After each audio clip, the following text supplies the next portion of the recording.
This system prevents accidents like this, where you lose control of the steering as you apply the brakes. With ABS, you will be able to steer the vehicle properly, and it also reduces the braking distance. What is ABS?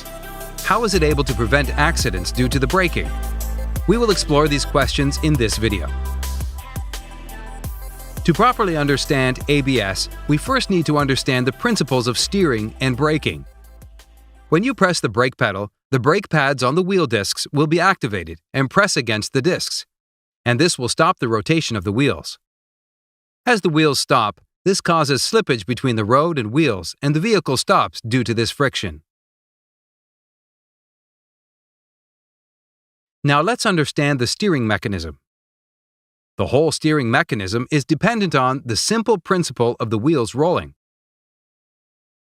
The wheels will always try to avoid slipping on the road, so this means that the velocity of the wheel at the contact point will always be zero.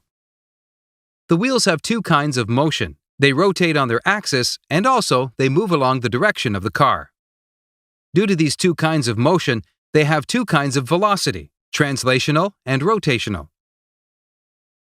For non-slip rolling conditions, the sum of the translational and rotational velocities at the contact point should be zero.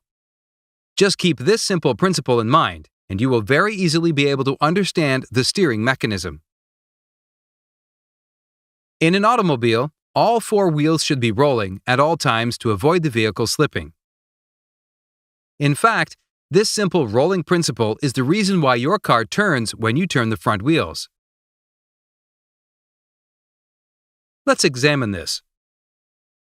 Assume a hypothetical condition in which, even after turning the wheels, the car carries straight on. In this case, the rolling velocity will be inclined as shown, and the translation velocity remains straight. Therefore, if you add up these two velocities, the resultant velocity will not be zero. This will cause the car to slip. The only way to avoid this is by making the translation velocity also incline. This is possible only when the whole car makes a turn as shown. When the car makes a turn, at the instantaneous center shown, all four wheels can satisfy the condition of rolling. From this snapshot, you can clearly see how the velocity at the contact point of all four wheels becomes zero. Now, let's analyze the steering mechanism at the time of braking. Due to the brake pads being activated, the wheels stop spinning. Even though the wheels are turned, since they are not rotating, there will be no rotational velocity at all. In this case, the vehicle does not need to turn, as this has become like a normal case of braking. The vehicle will no longer react to the driver's changes to the steering and will slide in a straight line, which can cause an accident. Apart from losing control of the steering, cars without ABS face another big issue: braking on surfaces with different levels of traction. When the left and right wheels are on different traction surfaces, applying the brakes will generate different frictional forces on the wheels. This will produce torque, and the car will go into an uncontrollable spin. Let's see how ABS solves these issues. An anti-lock braking system is very simple. What ABS does is to prevent the wheels from completely locking up. The ABS system includes speed sensors attached to all of the wheels. When the sensors detect that a wheel is about to lock up, a modulator unit partially releases the brake pad on that wheel. This way, the wheels will be allowed to spin intermittently during braking. You can immediately see the effect of this intermittent wheel rotation on steering. Here, the wheels will have a rotational velocity component. This will definitely allow the steering to function, and driver will be able to steer the vehicle even during the braking. But the big question here is, how does the action of intermittently releasing the brakes reduce the braking distance? To get an answer to this question, we first need to understand how the coefficient of friction between a tire and the road varies with respect to slip. In perfect rolling conditions, the value of the frictional coefficient is nearly zero. However, when the wheel is 100% slipping, sliding friction comes into play.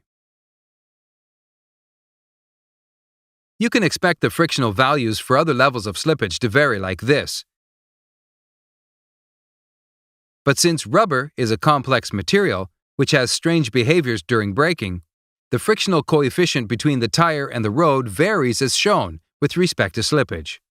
It has a peak value at around 12% of slip ratio, and below and above this, the frictional coefficient reduces. During braking without ABS, the frictional coefficient, which comes into effect, is predominantly sliding friction. However, in ABS braking, the clever algorithm adjusts the brake pressure to keep the slip ratio near to 12%, where the frictional value is at the maximum. This significantly reduces the braking distance. Now, back to the huge instability issue of the cars. By intelligent electronic braking distribution, which is a subsystem of modern ABS, one can overcome this issue very easily. In EBD, yaw rate of the car and the relative slip of each wheel is measured. Just by reducing the brake pressure on the wheels with higher grip, we will be able to reduce the frictional force produced by these wheels. This will keep the yaw torque and the whole car under control. We hope this video gave you a clear conceptual overview of the workings of ABS